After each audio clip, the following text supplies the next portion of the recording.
Praise the Lord. இயேசுவின் ரத்தம் ஜெயம். தினமும் இயேசு நிகழ்ச்சிக்கு உங்களை கர்த்தராகிய இயேசு கிறிஸ்துவின் நாமத்தில் வரவேற்கிறேன். செய்தியின் தலைப்பு: குழியை வெட்டினவனே குழிக்குள் விழுவான்.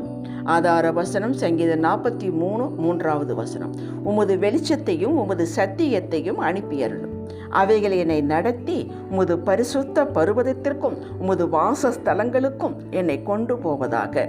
தேவ ஞானம் பெற்றவர்களே, எல்லா நேரங்களிலும் நாம் சில முக்கியமான காரியங்களை ஞாபகத்தில் வைத்து அதை தியானிப்பது அவசியம். இந்த அறிவு தெளிவு நமக்கு வேண்டும். தாவீது ராஜா அபிஷேகம் பண்ணப்பட்டவன். சவுல் ராஜாவுக்கு உதவியாக இருந்தவன்.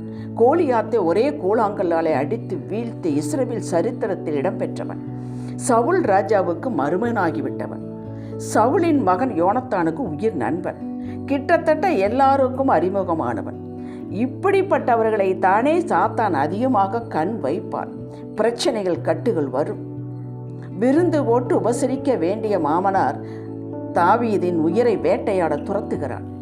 எல்லா யுக்திகளையும் சவுல் கையாளுகிறான். அரண்மனை இருக்க வேண்டிய தாவீது குகை குகையாக காடு காடாக ஒளிந்து ஒளிந்து வாழ்கிறான். நம்ம யாருக்காவது இப்படி கஷ்டம் உண்டுங்களா? இல்லைங்களா? இத்தனை அறிமுகங்களை தாவீது வைத்திருந்தும் அவன் யாரையும் உளவாளியாக அனுப்பவில்லை. என்னை பற்றி என்ன பேசிக்கொள்கிறார்கள், அடுத்த மூவி என்னவாக இருக்கும், உங்களது அபிப்பிராயம் என்ன என்று யாரிடமும் அவன் கேட்கவில்லை. அப்படி என்றால் அவன் மனிதர்களை, நண்பர்களை, தன் சொந்த ஜனங்களை நம்பவில்லையா, மதிக்கவில்லையா என்று கேட்க தோன்றுகிறது. இல்லை, இவர்களை யாவரையும் அவன் நேசித்தான், மதித்தான். பின்னாட்களில் அவன் சமஸ்த இஸ்ரவேலுக்கு ராஜாவானதும் எப்படியெல்லாம் கௌரவப்படுத்தினான் என்று அறிந்து கொள்ளலாம். ஆனால் இவன் கர்த்தர் மட்டுமே செய்யக்கூடிய காரியங்களை அறிந்தும் அதன் மீது அசைவில்லா உறுதியான விசுவாசத்தை வைத்திருந்தான். ஆகையால் தான் இக்கட்டு காலத்தில் ஒன்றுமே தனக்கு புரியாமல் இருந்த நேரத்தில் அவன் தனது 2 கைகளையும் உயர்த்தி வானத்தையும் பூமியை உண்டாக்கின தேவனிடத்தில் ஒத்தாசை, தயவு, கிருபை, செயல்படும் ஞானம், தப்பித்துக் கொள்ளும் வழியை கேட்டான். அதைத்தான் சங்கீதம் 43:3 சொல்கிறது. வெளிச்சத்தையும் சத்தியத்தையும் அனுப்பி அருளும் என்று கேட்கிறான். வெளிச்சம் என்பது தேவ கிருபை, அன்பு, ஞானத்தை குறிக்கிறது. எப்போதும் கிருபையும் சத்தியமும் இணைந்தேதான் செல்லும். ரோமர் 8:32 சத்தியத்தை வருவீர்கள், சத்தியம் உங்களை விடுதலையாக்கும். எது விடுதலையாக்கும்? சத்தியம்தான். அவருடைய வார்த்தை தான் விடுதலையாக்கும். சத்தியம் என்பது தேவனுடைய வார்த்தை. நமக்கு நிறைய வசனங்கள், வாக்குகள், பிரமாணங்கள், கட்டளைகள் மனப்பாடமாக தெரியும். ஆனால் சூழ்நிலைக்கு தக்க வார்த்தையை, அந்த சத்தியத்தை அறிந்து அறிக்கையிட்டு விசுவாசித்து அந்த நேரத்தில் எப்படி பேச வேண்டும், செயல்பட வேண்டும் என்பதை அறிந்து புரிந்து செயல்பட தேவ கிருபை அவசியம். கிருபையின் ஆவியானவர் நமக்குள்ளே இருக்கிறார். கேட்டால் போதும், உடனே தக்க கிருபையை கொடுப்பார். இந்த கிருபை சத்தியத்தை, தேவ வார்த்தையை அன்று அந்த சமயத்தில் விளங்க பண்ணும், ஞாபகத்திற்கு காட்டுவார், வெளிச்சமிட்டு காட்டும். இந்த வார்த்தை எடுத்து பேசு, இந்த வார்த்தையின்படி உன்னுடைய சூழ்நிலையை ஆசீர்வதி என்று செயல்பட வைக்கும். என்ன பேசுவது, எப்படி பேசுவது நினைப்பூட்டும். எதை? கிருபை, தேவ கிருபை. ஒன்றுமே பேசாமல் இருப்பது, செயல்படாமல் இருப்பது நலம் என்றால் இது ஆவியானவருக்குத்தான் தெரியும். நம்மை அமைதி காக்க வைக்கும். எதிரிக்கு, பிசாசிற்கு பைத்தியமே பிடித்துவிடும். ஏனென்றால் நாம் இப்படித்தான் இதற்கு ரியாக்ஷன் கொடுப்போம் என்று திட்டமிட்டு செயல்பட்டவன், எதிர்பார்த்தவன். ஒன்றுமே வாய்க்காமல் போய்விட்டது அவனுக்கு. நாம் ஆவியான துணை கொண்டு நடக்கும் போது, ஆம், நாம் மாமிசத்தில் நம்முடைய மனம் சொன்னபடி நாம் செயல்படவில்லை. நாம் ஜெயித்தோம், அவன் தோற்றான். ஒவ்வொரு நாளும் நாம் ஜெயிக்க வேண்டும், அவன் தோற்க வேண்டும். காரியங்கள் ஒன்று வாய்க்கவில்லை என்று நினைக்காதீர்கள். காரியங்கள் எல்லாம் வாய்த்து கொண்டே கூடிக்கொண்டு வருகிறது. தைரியமாக அமைதியாக இருங்கள். எந்த சூழ்நிலையிலும் பதட்டப்படாதீர்கள். நீங்களும் நானும் பதட்டப்பட்டு பதறி பேசி ரோஷப்பட்டு நம்மை காட்டி ஒன்றுமே ஜெயிக்க முடியாது. நம்மோடு இருப்பவரை, நமக்குள் இருப்பவரை முன்னிறுத்துங்கள்.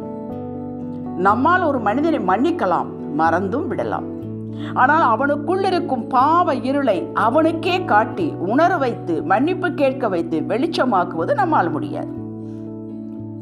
மத்தேயு 9:13, லூக்கா 19:10, நீதிமான்களை அல்ல பாவிகளையே ரட்சிக்க வந்தேன், இழந்து போனதை தேட வந்தேன் என்றவர் எல்லா ஆத்துமாக்களும் என்னுடையது என்கிறார். ஒன்றையும் நான் இழக்க மாட்டேன் என்றவர், ஒருவரும் கெட்டு போவதை சித்தம் அல்ல என்றவர், எதிராளியாக செயல்பட்டவர்களை கூட மன்னித்து பாவ இருளை நீக்கி சுகப்படுத்தி அவனை ஆசீர்வதித்து அவனை வெட்கமடைய செய்கிறார். கொல்லுகிறவரும் உயிர்ப்பிக்கிறவரும் அவர். இந்த சமயத்தில் இப்படித்தான் செயல்படுவார் என்று இந்த பூமியில் ஒரு மனிதனும் அவரை கணித்து ஒரு கட்டத்திற்குள் வைக்க முடியாது. ஏசாயா 55:8 சொல்லுகிறார், என் நினைவுகள் உங்கள் நினைவுகள் அல்ல, உங்கள் வழிகள் என் வழிகள் அல்ல என்கிறார். அவருக்கு புத்தி சொல்ல ஆலோசனை சொல்ல யாராவது உண்டா? மக்களை சோர்ந்து போய் என்ன செய்வது என்று தெரியாமல் இந்த பிள்ளையை, இந்த வழக்கை, இந்த எதிரியின் சூழ்ச்சியை எப்படி வெளிச்சத்திற்கு கொண்டு வருவது, டீல் பண்ணுவது பெரிய சேலஞ்சாக இருக்கிறது என்று நினைத்து பின் அதையே பேசி பேசி இன்னும் இரட்டை காரிற்குள் போகாதீர்கள். உங்களுக்கு இது பெரிய சேலஞ்ச், இருள். ஆனால் உங்களுக்குள் இருக்கும், உங்களோடு இருக்கும் ஆவியான தேவனுக்கு முன் எல்லாம் நிர்வாணமாக வெளியரங்கமாக இருக்கிறது. அது அவருக்கு வெளிச்சம். அவரிடம் சாட்டி விடுங்கள். பிலிப்பியர் 4:6 படி அமைதியாக இருங்கள். இது மிகவும் அவசியம். அமைதியாக இருங்கள். அவர் உங்களை கரம் பிடித்து வெளியே கொண்டு வருவார். பெலிஸ்தியர் நாட்டிற்குள் மாட்டிக்கொண்டான் தாவீது. ஒரு பைத்தியக்காரன் போல தன்னை காண்பித்து வெளியே வந்து விட்டான்.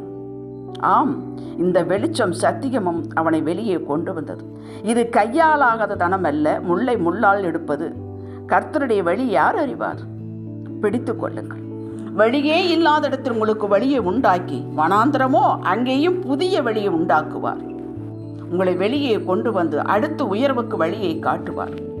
இப்படியே சிக்குவதும் விடுவிப்பதும் அல்ல நமது வாழ்வு. பிடித்து கொள்ளுங்கள் சத்தியத்தை. சகல சம்பத்தோடு வாழ்ந்தவருக்கு மகிமையை சேர்ப்பதே நம்முடைய பொறுப்பு. ஜெபிக்கலாம். தகப்பனே, உமது கரம் எங்கள் மேல் இருப்பதால் பிசாசு வைத்த கண்ணியின் மேல நான் நடந்தாலும் அது ஒன்றும் எங்களை சேதப்படுத்தாது. நீர் எங்களுக்கு கொடுத்த வெளிச்சமும் சத்தியமும் விடுதலை வேண்டி வெளியே கொண்டு வந்து பெரும் சாட்சியாய் நிறுத்தப் போகிறதற்காக ஸ்தோத்திரம். இயேசுவின் நாமத்தில் பிதாவே, ஆமென். அல்லேலூயா.